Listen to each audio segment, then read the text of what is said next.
Nesse mundo de tanto barulho e muitas vozes, como se destacar? Hoje em dia, todo mundo que acredita ter algo a dizer pode criar seu próprio canal. Como manter a atenção dos ouvintes se uma nova distração aparece a cada segundo? Ter uma voz clara e uma articulação precisa é fundamental para sermos ouvidos. Quanto mais fácil for entender o que você diz e mais agradável for o tom da sua voz, maior a chance de manter ouvidos atentos. Nós precisamos nos conscientizar daquilo que qualifica o dizer, a fala em si. A reflexão de hoje antecede o conteúdo, logo serve para todo mundo. Seja qual for o tema da sua comunicação, você sempre precisará de voz e articulação claras e limpas, tom agradável, ritmo consciente. Falar bem valoriza qualquer conteúdo. E falar bem é o natural. No entanto, é necessário compreender e se apropriar dos processos naturais para podermos aperfeiçoá-los. A voz é produzida pelo ar que sai dos pulmões e faz vibrar as cordas vocais.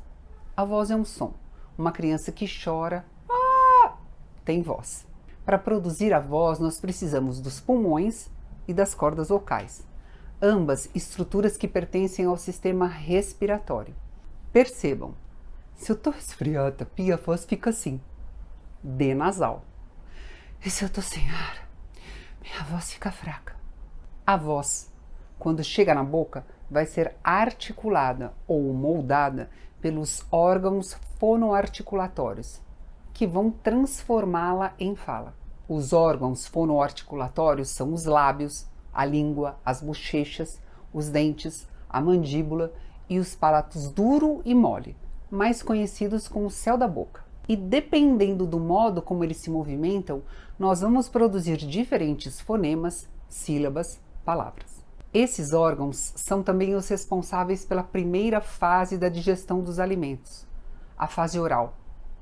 Os órgãos que modificam a minha voz para transformá-la em fala são os mesmos que modificam os alimentos para que eu possa ingerir. Então vamos lá. A qualidade da voz depende do bom funcionamento do sistema respiratório. E a articulação da fala depende de como eu trituro e engulo os alimentos. A conclusão é que nós não temos um órgão específico para a fala, mas nos apropriamos do sistema respiratório e de parte do digestório para produzir a nossa voz e a nossa fala. Logo, para melhorar a minha voz e a minha fala, eu preciso criar consciência de como utilizar esses dois sistemas da melhor forma. Quando a gente nasce, com exceção dos dentes, nós temos o corpo igual ao de um adulto. Temos lábio, língua, bochechas, mandíbula, mas o bebê não consegue falar.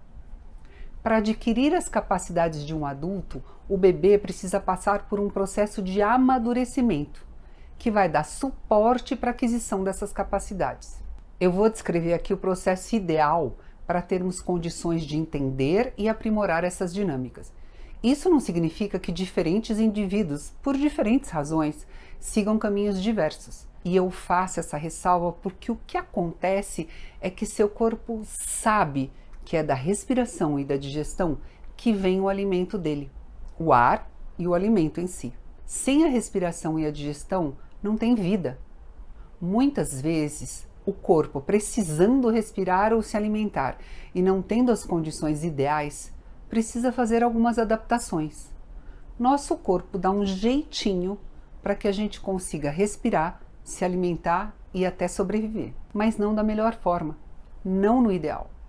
Só que esse é o jeito que você conhece, porque o processo se desenvolveu tão naturalmente e ao longo de tanto tempo que é difícil nos darmos conta de que poderia ser diferente.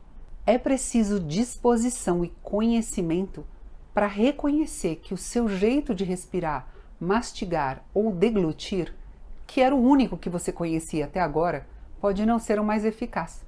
Por isso é que nós estamos aqui, para discutir o ideal, reconhecer algumas das adaptações e propor reflexões para nos aproximarmos do nosso potencial máximo. Vamos pensar o que acontece para que um bebê que só sabe chorar, por volta dos 3 anos de idade, já consiga, em condições ideais, falar tudo e mais um pouco? Pensando aqui em fala, ele basicamente respira e come. O primeiro tipo de respiração que realizamos é a de repouso, que deve ser sempre feita pelo nariz, com a língua sugada contra o palato, em ritmo lento e com participação do abdômen. Esse modo de respirar garante um ar aquecido e limpo, estímulo ao crescimento da maxila e da mandíbula e aumento da capacidade de ar inspirado, além de impor um ritmo respiratório mais lento, nos trazendo calma e tranquilidade. E nesses tempos turbulentos, quem não está precisando de mais calma e tranquilidade? Até você, que começou a assistir essa palestra e acha que já fala super bem, pode se beneficiar dessa compreensão para ficar mais tranquilinho. A respiração de repouso é a respiração que alimenta as nossas células e tecidos, que nos nutre para que nosso corpo possa funcionar adequadamente, nos transmitindo a sensação de bem-estar. Praticando esse tipo de respiração, começamos a nos conectar e algumas fichas começam a cair. Adquirimos a percepção e a consciência de que eu só sou e estou aqui agora, graças à minha capacidade de respirar. É a capacidade de respirar que me mantém nesse mundo. Essa consciência de estar no mundo está muito ligada à noção de presença, de atenção, de concentração e de foco. Em tempos de escassez de concentração e foco, o primeiro passo é respirar bem. Não só para melhorar a fala, para se melhorar por inteiro. A consciência de presença, a concentração e o foco antecedem a comunicação em si. Outro tipo de respiração é uma respiração mais ativa. No nosso caso, a respiração para a produção da voz, para a comunicação. Mas o que eu comunico com a minha voz? Emoção. A voz comunica emoção pela combinação de sons agudos e graves, menos intensos e mais intensos, longos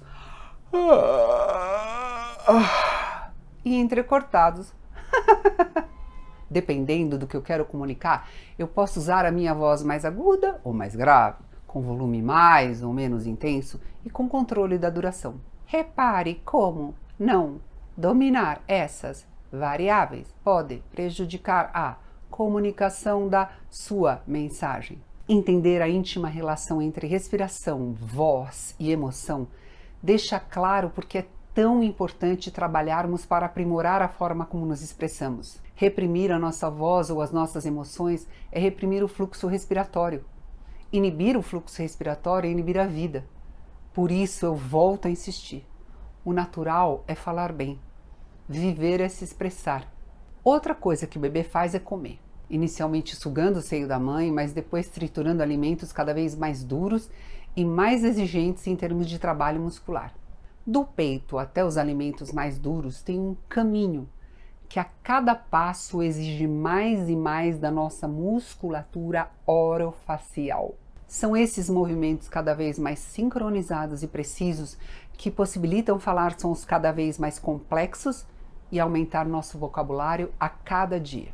Durante os primeiros anos, nós crescemos muito rápido e esse crescimento é orientado pela atuação dos músculos. Agora, presta atenção aqui que esse raciocínio pode parecer um pouco mais complexo, mas não é. Se eu mastigo mais de um lado da boca, os músculos desse lado vão se desenvolver mais. Esse lado vai se tornar mais competente e a tendência é que eu mastigue cada vez mais desse lado.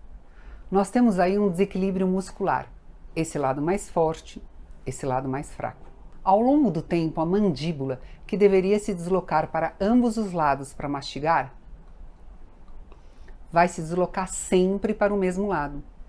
E um lado do osso vai crescer mais. Agora temos também um desequilíbrio da estrutura. E percebam como essa modificação traz consequências para a minha fala. Apesar de vocês continuarem entendendo o que eu falo, vocês precisam prestar um pouco mais de atenção. Um ciclo vicioso que com alguns exercícios pode se tornar um ciclo virtuoso. A dentição decídua, ou os dentes de leite, se completa por volta dos 2,5 a 3 anos de idade. E não por coincidência, nessa fase a criança já consegue, ou já deveria conseguir, falar todos os sons da língua. é que depois que a primeira dentição está completa, passamos a engolir de um modo diferente do que quando éramos bebês. Agora temos uma deglutição madura. Isso significa que ao deglutir, nós tocamos com a língua todos os pontos articulatórios dos fonemas, que são os sons da nossa língua. Então, deglutição adequada é igual à articulação adequada dos fonemas. Vocês percebem que a gente voltou lá para trás para que vocês pudessem entender como a natureza age para nos capacitar para uma boa fala? Agora, vamos ver se está tudo bem com a sua respiração e sua deglutição. Você se pega respirando pela boca? Você rói unhas, range ou aperta os dentes? Você tem dor ou estalos na articulação da mandíbula? Você tem problema de fala ou dicção?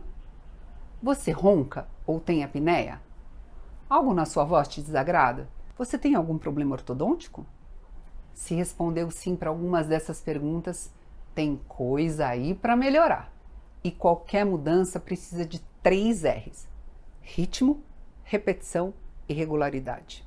Melhorar a sua voz e a sua fala não é uma coisa de outro mundo e nem uma habilidade rara garantida apenas a alguns sortudos. É trabalho diário sobre funções que você já desempenha e às vezes precisam de uma adequação. Você já respira, suga, mastiga e engole. Fazer isso da maneira adequada vai ajudar muito a melhorar a sua voz e sua fala e também a levar mais longe a sua mensagem. E lógico, qualquer exercício para voz e para fala que não considere desvios nessas funções básicas não vai funcionar direito. Eu tenho certeza de que se você se empenhar, conseguirá grandes avanços. Mas se precisar de uma mãozinha, procure um fonoaudiólogo. E lembre-se, o natural é falar bem. Obrigada.